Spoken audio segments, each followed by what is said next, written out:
Topic po natin, mga kakaibang senyales ng diabetes na hindi nyo pa alam, tuturo natin. Alam nyo naman, diabetes, delikado to, di ba? Oras na may diabetes tayo, babantayan natin maraming komplikasyon. Pwede sa puso, pwede sa stroke, pwede sa paa, pwede sa mata, maraming komplikasyon. So ito yung mga kakaibang signs na hindi mo napapansin. May ibang senyales ng diabetes sa gabi lumalabas. Kaya hindi natin napapansin. Tingnan natin, ha. Tulad nito, number 1, ihi ng ihi sa gabi. Okay? Ngayon, pag ihi ng ihi sa gabi, marami namang dahilan. Pwedeng prostate problem, pwedeng hindi dahil, pwedeng prostate, malaki prostate, pwedeng marami ka uminom ng tubig, pwedeng senior citizen na, lalaki o babae, pero pwede rin tong senyales ng diabetes. Bakit ihi ng ihi ang may diabetes? Ang nangyari po kasi, tumataas ang blood sugar sa dugo. So, pag maraming glucose, maraming sugar sa dugo, ang gagawin ng katawan natin, ipipilit niya iihi itong extra sugar, extra glucose. So, pag pinipilit niya ihi ka ng ihi sa gabi. Okay, so isang possible sign niya ng diabetes. Kung hindi yung maiba na banggit ko, prostate, at iba ba. Number 2, ito, pinapawisan sa gabi. Pawis na pawis. Maraming dahilan ng pagpapapawis. Baka mainit yung panahon, pinapawisan ka. Pwede sa babae menopause, di ba? Pinapawisan. Mga hyperthyroid, pinapawisan din. Pero, isang possible cause ng pagpapawis sa gabi ay mababa ang blood sugar. Lalo na kung meron kayong maintenance sa diabetes, possible, natutulog ka, bumabagsak yung blood sugar mo, hypoglycemia, kaya pinapawisan ka. Okay, dapat i-adjust yung gamot, di ba? Kasi sa umaga, pwede mo check blood sugar, gabi, hindi mo ma-check eh. Di ba? Kung duda ka na baka mababa blood sugar, di kain ka konti, kain ka ng saging, o kain ka ng cracker o tinapay para tumaas-taas ang sugar. Number 3, signs sa gabi na possible sa diabetes, restless leg syndrome. Ibig sabihin, pag natutulog sa gabi, hindi nila mapigilan, galaw ng galaw yung paa. Parang kinukuryente ang paa. Nangangati ang paa, sumasakit ang paa, humihilab, nangangati, parang may humihila, parang maraming langgam na naglalakad sa paa. Restless leg syndrome yan. Ngayon, merong ibang sakit. Isang ibang sakit sa nerves na nagkokos ng restless leg syndrome. Pero, possible din na diabetes. Yung mga diabetes na mataas yung blood sugar, nasisira yung nerves eh. So, pag yung nerves sa paa nasira, peripheral neuropathy yan. Diabetic peripheral neuropathy, pag nasira yung nerves, bukod sa manhid, mahina pakiramdam, pwede masugat, pwede ka rin magkaroon nitong restless leg syndrome. So, pa-check din ang blood sugar. Ito, mga kakaiba to lahat. Number 4, sleep apnea. Hilik ng hilik sa gabi. Tapos, pag hilik, biglang titigil ang hininga. Sa lakas ng hilik, tumitigil ang hininga. Yan, okay? Possible ba yan sa diabetes? Tama po, possible. Una-una, pag diabetic kasi, usually overweight sila. So, pag diabetic, overweight, mataba sila, mataba dito sa leeg, pwede sila umabot dito sa snoring at sleep apnea. Pero, possible din na wala kayong diabetes. Wala kayong diabetes. Ang problem nyo lang, ito, paghilik at sleep apnea, nagbabara lang yung lalamunan. Pwedeng malaki leeg o makapal yung mga laman dito sa lalamunan natin. Ngayon, pag nag-umpisa ka sa sleep apnea, pwede rin magdulot ng diabetes. Paano mangyayari yon? Sleep apnea, ibig sabihin, kulang ka sa oxygen. Kulang sa oxygen katawan mo, dadami carbon dioxide, mahihirapan yung katawan. Pag nahirapan yung katawan, magkakaroon na ng insulin resistance, hindi na gagana yung insulin, tataas na yung blood sugar mo. Pag tumaas, so pwedeng yan ang umpisa, hilik ng hilik, overweight, magdudulot ng diabetes. Tapos yung diabetes, lalo ka mag-overweight, lalong lalala to. So papacheck tayo sa pulmonologist, kailangan magpapayat, merong mga technique, pwedeng side ang tulog o yung iba nilalagyan ng CPAP machine. Yung machine na para makatulong sa kanila sa paghinga.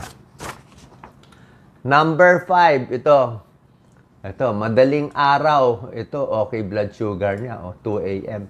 Ito, dilat siya. Nighttime hypoglycemia.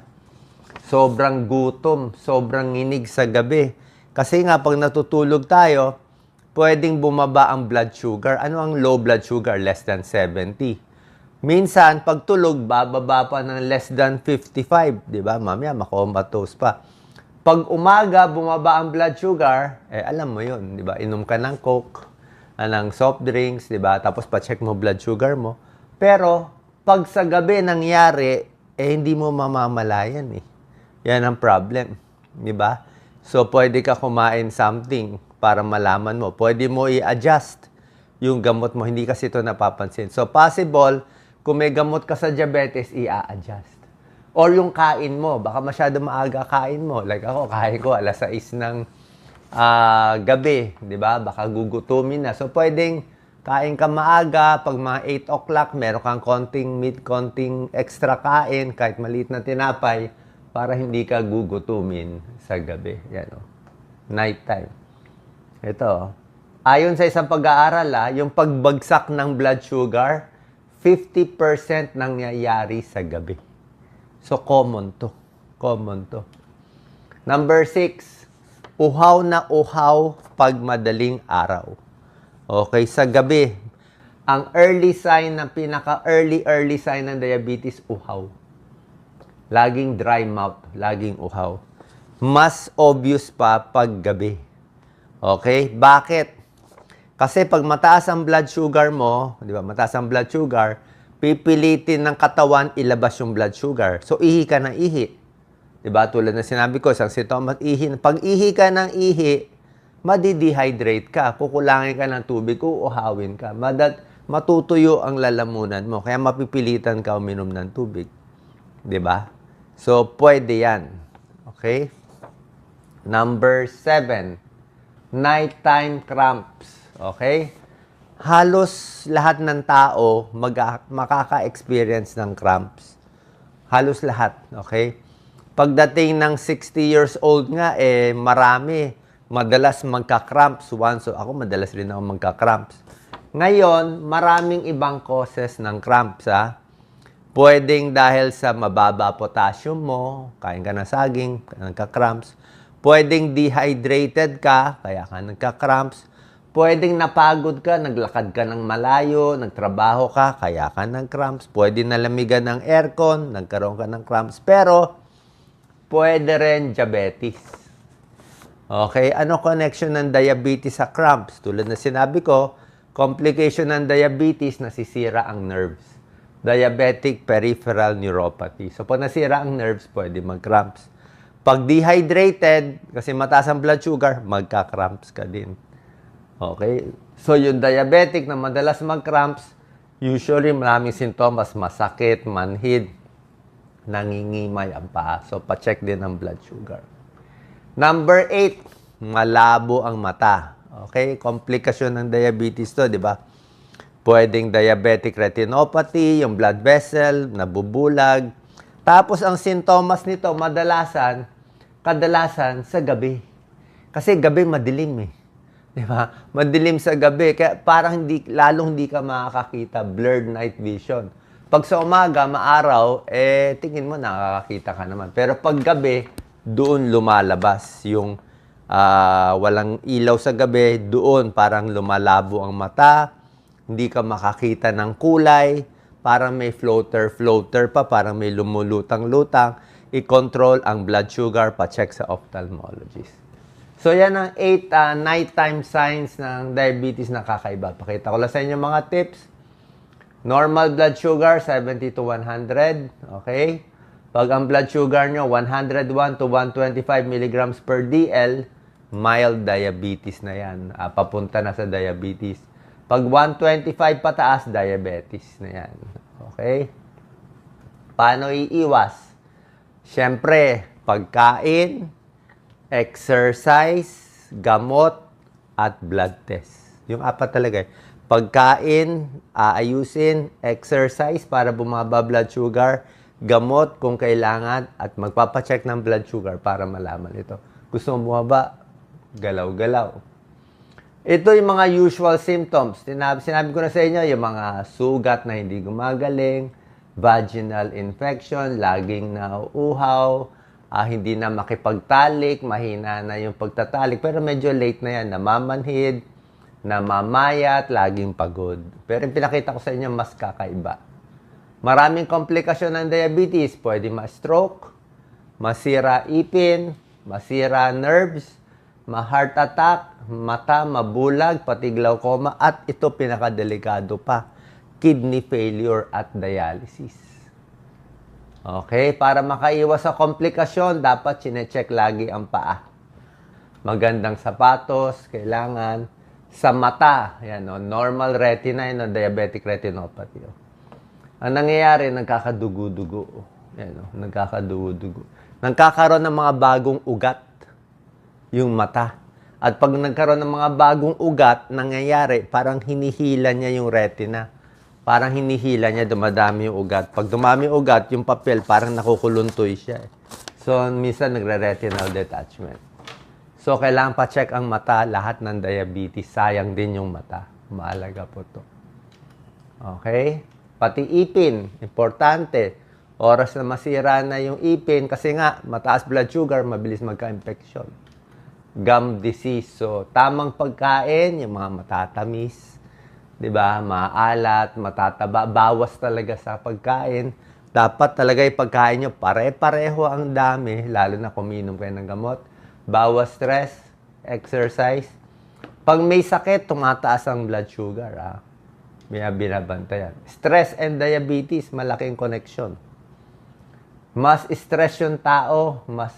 Ito, picture lang, timbang. Minsan kailangan ng insulin treatment, rubber shoes.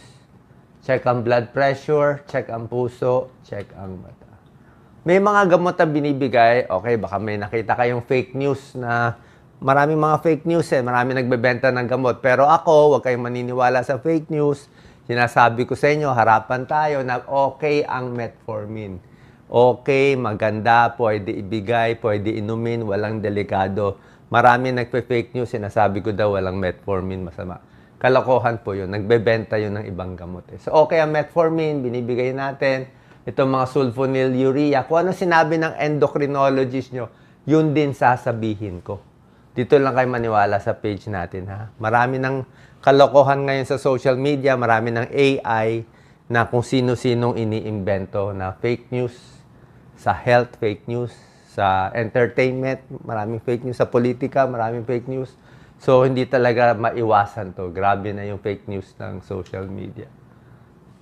Tapos, anong reason minsan lumalala ang diabetes, hindi na inom ang gamot, sobrang alak at ibang mga problem.